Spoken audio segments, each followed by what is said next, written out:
दोस्तों, मैं Mohammad Mateen modern classes की यूट्यूब चैनल पर आपका स्वागत है। दोस्तों, आज हम जो चैप्टर लेके आए, जो विषय लेके आए वो है अर्थशास्त्र। और अर्थशास्त्र में 51 टॉप 51 प्रश्नोत्तरी रहेगा। दोस्तों, ये वन लाइनर है, इसको आप ध्यान से देखिएगा और सोचिए कितने में से कितना आपका सही हो सकता है। दोस्तों, अभी एग्ज़ाम काफ़ी दिनों बाद है, अगर अभी से तैयारी करते रहेंगे तो आपको अच्छा लगेगा, मज़ा आएगा और आगे चल के आप सेलेक्ट हो सकते हैं। ठीक है, बात करते हैं पहले प्रश्न की। अमर्त्य सेन को अर्थशास्त्र में नोबेल पुरस्कार किस क्षेत्र में उनके योगदान के लिए दिया गया? उत्तर है कल्याणकारी अर्थशास्त्र के क्षेत्र में। यानी भारत के जो पहले यानी एशिया के पहले अर्थशास्त्री थे जिनको नोबेल पुरस्कार दिया गया था, ये 1998 में इनको दिया गया था। दोस्तों, किस लिए दिया गया था? अर्थशास्त्र के क्षेत्र में कल्याणकारी काम किया था, इसलिए दिया गया था। दूसरा प्रश्न है, जिस दर पर भारतीय रिजर्व बैंक वाणिज्यिक बैंकों के प्रथम श्रेणी के बिलों की पुनर्कटौती करता है, उसे क्या कहा जाता है? उत्तर है बैंक दर कहा जाता है। देखा दोस्तों, यहाँ पे किस तरीके से प्रश्न पूछा है। यही अगर बैंक दर, CRR, SLR और ये सब MLR ये सब दिया रहता है तो आप कंफ्यूज हो जाते हैं। प्रश्न तीसरा है, भारत में सबसे अधिक शाखाएं किस विदेशी बैंक की है? तो आंसर होगा ब्रिटेन के स्टैंडर्ड चार्टर्ड बैंक। यानी विदेशों में अगर विदेशों का कोई अगर बैंक है जो भारत में है, सबसे अधिक किसकी शाखा है? तो ब्रिटेन का एक बैंक है जिसका नाम है स्टैंडर्ड चार्टर्ड बैंक। और इसका प्रश्न को उल्टा समझिएगा कि विदेशों में सबसे अधिक भारतीय बैंक कौन सा है? तो वो है SBI यानी स्टेट बैंक ऑफ इंडिया है।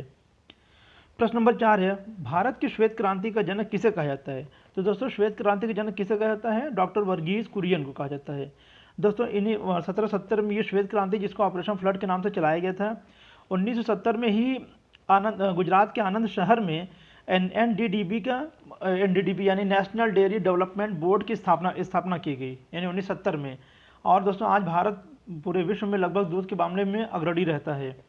ठीक है, प्रश्न नंबर 5वां देखते हैं, भारत में बीमा कंपनियों के लिए मुख्य विनियामक प्राधिकरण कौन सा है? तो क्या नाम है उसका? IRDA यानी IRDA। दोस्तों, IRDA की स्थापना कब हुई थी? 1999 में। इसका मुख्यालय कहाँ पर है? हैदराबाद में। इसका फुल फॉर्म होता है insurance regulatory and development authority. अब इसका फुल फॉर्म आप लोग लिख लीजिएगा। प्रश्न नंबर 6 है, 2001 की जनगणना रिपोर्ट के अनुसार किस राज्य की साक्षरता दर सबसे कम है? उत्तर बिहार की है। तो बिहार की साक्षरता दर कितनी है? 2011 में कितनी थी? 2001 की जनगणना की रिपोर्ट के अनुसार किस राज्य की साक्षरता सबसे कम है? तो 2001 में भी बिहार था, यानी 47%। और देखा जाए तो अगर 2011 की बात करेंगे तो कितना था? 63%। दोस्तों, एक बात याद रखिएगा कि बहुत ज़्यादा बिहार ने बहुत ज़्यादा ग्रोथ किया है अपने साक्षरता दर के मामले में। 7वां है, इको मार्क किसी उत्पादन पर यह प्रमाणन के लिए दिया जाता है कि यह पदार्थ पर्यावरण की दृष्टि से अनुकूल है। दोस्तों, बिल्कुल सही बात है। जब जिस प्रोडक्ट पर भी इको मार्क लगा रहता है, उसका मतलब समझिएगा कि यह पदार्थ पर्यावरण की दृष्टि से अनुकूल है, यह हानि नहीं पहुंचाता है पर्यावरण को। आगे बात करते हैं प्रश्न नंबर 8, विश्व व्यापार संगठन के महानिदेशक पास्कल लामी किस देश के थे? दोस्तों, WTO के एक महानिदेशक थे जिनका नाम था पास्कल लेमी। वो कहाँ के थे? फ्रांस के थे। अब WTO की बात करें तो WTO का मुख्यालय कहाँ पर है? जिनेवा में। इसकी स्थापना कब हुई थी? 1995 में। जिनेवा कहाँ पर है? स्विट्जरलैंड में। अब प्रश्न नंबर 10 देखते हैं, विश्व आर्थिक मंच का जनक किसे कहा जाता है? उत्तर क्लास श्वाब को। इन्हें वर्ल्ड इकोनॉमिक फोरम का जनक कहा जाता है। 11वां है, हीरो का व्यापार करने वाला अग्रणी कंपनी बियर्स किस देश की है? दक्षिण अफ्रीका में है। और इसी दक्षिण अफ्रीका में जो दोस्तों खान है, उसी में सबसे अधिक हीरे का उत्पादन भी होता है। 12वां प्रश्न है, आशा योजना संबंधित है, यानी एक आशा योजना होती है जो संबंधित किससे है? सामाजिक स्वास्थ्य कार्यकर्ताओं से होता है। अक्सर करके आशा आप सुने होंगे नाम, और जो हॉस्पिटलों में रहते हैं कि ए आशा यहाँ, ये तो उसका मतलब होता है कि वो आशा वहाँ पर कार्य करती हैं जो सामाजिक स्वास्थ्य के कार्य देखभाल करती हैं। 13, कौन सा देश विश्व व्यापार संगठन का 164वां सदस्य बना है? अफगानिस्तान। अफगानिस्तान 164वां देश बना है विश्व व्यापार संगठन यानी WTO का। WTO की स्थापना कब हुई थी? 1995 में। इसका मुख्यालय कहाँ पर है? स्विट्जरलैंड के जिनेवा में। आगे बात करते हैं 14वें प्रश्न की, भारत में वित्तीय घाटे का प्रमुख कारण क्या है? उत्तर है सामाजिक क्षेत्र की योजनाएं हैं। सामाजिक क्षेत्र की जितनी योजनाएं होते हैं वही क्या होता है कि ये जो वित्तीय घाटे का प्रमुख कारण हो सकता है यही होता है, क्योंकि सामाजिक जो क्षेत्र होता है उसको सुदृढ़ीकरण करने के लिए सरकार को पैसे देने पड़ते हैं, और पैसे कहीं ना कहीं से तो आएगा, वो चाहे वित्तीय खाते से आए और चाहे तो फिर कहीं से भी आए, राजस्व कोटे से आए। तो यानी वो पैसे कहीं ना कहीं लगेंगे तो वो हानिकारक हो जाता है, यानी कि नुकसान देता है कभी कभी। अब बात करते हैं 15वें प्रश्न की। अंतर्राष्ट्रीय मुद्रा कोष के संदर्भ में कोटा किसे कहते हैं? हम दोस्तों ध्यान दिएगा, अंतर्राष्ट्रीय मुद्रा कोष के संबंध में कह रहा है कोटा किसे कहते हैं। तो विभिन्न देशों द्वारा आईएमएफ को दिए गए अंशदान को कोटा कहा जाता है, यानी जो भी देश आईएमएफ को पैसे देते हैं, जो कुछ पैसे देते हैं उसे कोटा कहा जाता है। 16वां प्रश्न, दुर्गापुर इस्पात संयंत्र किस देश के सहयोग से बनाया गया था? तो दोस्तों याद रखिएगा, दुर्गापुर जो संयंत्र बनाया गया था 1956 में, यह बनाया गया था ब्रिटेन के सहयोग से। और दोस्तों कभी कभी पूछ लेता है किस पंचवर्षीय योजना के तहत, तो दूसरी पंचवर्षीय योजना में बनाया गया था। और वहीं अगर बात कर लेता है राउरकेला, तो राउरकेला कहाँ पर है? उड़ीसा में है, जिसे जर्मनी के सहयोग से बनाया गया था। 17वां प्रश्न है, इलेक्ट्रॉनिक उत्पादों संबंध बहुराष्ट्रीय कंपनी एलजी इलेक्ट्रॉनिक्स किस देश की कंपनी है? उत्तर है दक्षिण कोरिया। तो दोस्तों याद रखिएगा कि दक्षिण कोरिया की कंपनी है एलजी, इसकी स्थापना हुई थी 1958 में। दक्षिण कोरिया राजधानी क्या है? Seoul. Bank of international settlement BIS का मुख्यालय बेसल किस देश में है? दोस्तों याद रखिएगा, यानी बैंक ऑफ इंटरनेशनल सेटलमेंट, इसका मुख्यालय कहाँ पर है? बेसल में है। बेसल कहाँ पर है? स्विट्जरलैंड में। दोस्तों BIS की स्थापना हुई थी वर्ष 1930 में 17 अप्रैल को। मुख्यालय बेसल में है। अब बात करते हैं 19वें प्रश्न की।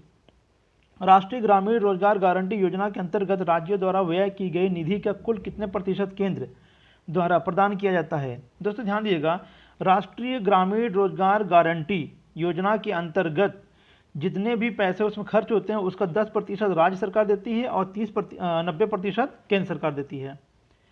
20वां प्रश्न है, राष्ट्रीय सांख्यिकी आयोग के अध्यक्ष कौन है? तो वर्तमान राष्ट्रीय सांख्यिकी यानी नेशनल स्टैटिस्टिक्स कमीशन NSC के अध्यक्ष है विमल कुमार रॉय। इसका मुख्यालय कहाँ पर है? दिल्ली में है। इसका मुख्यालय दिल्ली में। 21वां प्रश्न है, विश्व बैंक के वर्तमान अध्यक्ष कौन है? तो विश्व बैंक के वर्तमान अध्यक्ष है डेविड माल्पस। कौन है दोस्तों? डेविड माल्पस।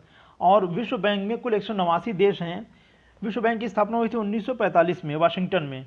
और जो डेविड माल्पस ये 13वें क्रम के अध्यक्ष हैं, यानी महानिदेशक हैं किसके? विश्व बैंक के। और इसका मुख्यालय है वाशिंगटन DC यानी संयुक्त राज्य अमेरिका में है। अब बात करते हैं 22वें प्रश्न की। टाइम्स ऑफ इंडिया सर्वेक्षण द्वारा वर्ष 2019 के लिए किस उद्योगपति को business person of the year घोषित किया गया? दोस्तों time person of the year के द्वारा जो घोषणा की जाती है business person of the year, वर्तमान समय में सत्या नडेला हैं। 2019 से 2020 तक ये रहेंगे। 20 नवंबर को नया डाटा जारी हो जाएगा, तब हम आपको बता देंगे वर्तमान समय में business person of the year कौन है। अब बात करते हैं 23वें प्रश्न की। भारत सरकार का सबसे बड़ा उद्यम कौन सा है? तो भारत सरकार का सबसे बड़ा उद्यम कौन सा है? रेलवे है। 24वां है, भारतीय रिजर्व बैंक RBI के प्रधान कार्यालय कहाँ पर है? मुंबई में। दोस्तों RBI का गठन हुआ था वर्ष 1934 अधिनियम के तहत 1 अप्रैल 1935 को। तब इसका मुख्यालय कहाँ था? कलकत्ता में था। कोलकाता के बाद इसका मुख्यालय ट्रांसफर करके 1937 में मुंबई कर दिया गया।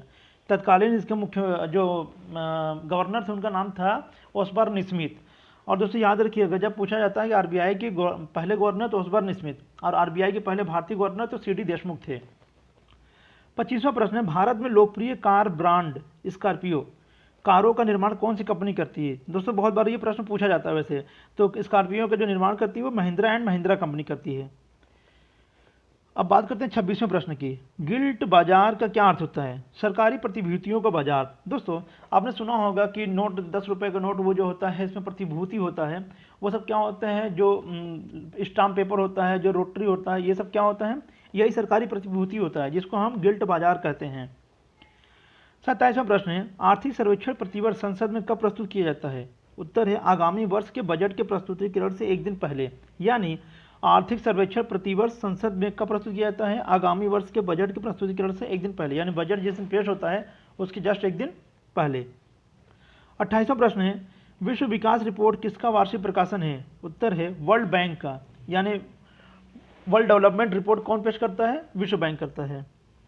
29वां प्रश्न है, सार्वजनिक क्षेत्र के बैंकों के पुनः पूंजीकरण के लिए विश्व बैंक ने भारत को किस रूप में निधि देने का निर्णय किया था? सॉफ्ट लोन के रूप में। देखिए दोस्तों, दो प्रकार के लोन होते हैं, सॉफ्ट लोन और हार्ड लोन। जो मतलब अपने मन से जो लोन दे दिया जाता है एक बार कहने पे, उसे बोलते हैं सॉफ्ट लोन। हार्ड लोन यानी कठिन से मेहनत से मिलता है, जो उसे हार्ड लोन कहते हैं। ऐसे समझिएगा, आसान भाषा में समझ में आ जाएगा। ये अर्थशास्त्र है, अगर आसान भाषा में समझेंगे तभी समझ में आएगा। 30वां प्रश्न है, WEF का पूर्ण विस्तार क्या है? तो WEF का पूर्ण विस्तार है वर्ल्ड इकोनॉमिक फोरम, यानी वैश्विक आर्थिक मंच। 31वां है, हीरो का व्यापार करने वाली अग्रणी कंपनी डीबीएस किस देश की है? दक्षिण अफ्रीका की है। डीबीएस कहाँ की है? दक्षिण अफ्रीका की है। इसका दक्षिण अफ्रीका की राजधानी क्या है? प्रिटोरिया। अब बात करते हैं एशियन डेवलपमेंट बैंक का मुख्यालय कहाँ पर है? एडीबी, एशियाई डेवलपमेंट बैंक का मुख्यालय कहाँ पर है? मनीला। मनीला किसकी राजधानी है? फिलीपींस की। दोस्तों इसकी स्थापना हुई थी 19 दिसंबर 1966 को, यानी 1966 में इसकी स्थापना हुई है। इसके वर्तमान महानिदेशक है मसात्सुगु असाकावा। कौन है इसका महानिदेशक? मसात्सुगु असाकावा। 33वां, भ्रष्टाचार बोध सूचकांक में भारत किस स्थान पर है? यानी 2020 में भ्रष्टाचार बोध सूचकांक में भारत किस स्थान पर है? तो 80वें स्थान पर है। और पहले नंबर पर कौन से हैं? डेनमार्क और न्यूजीलैंड है। 34 है, नरेगा शब्द का पूर्ण रूप क्या है?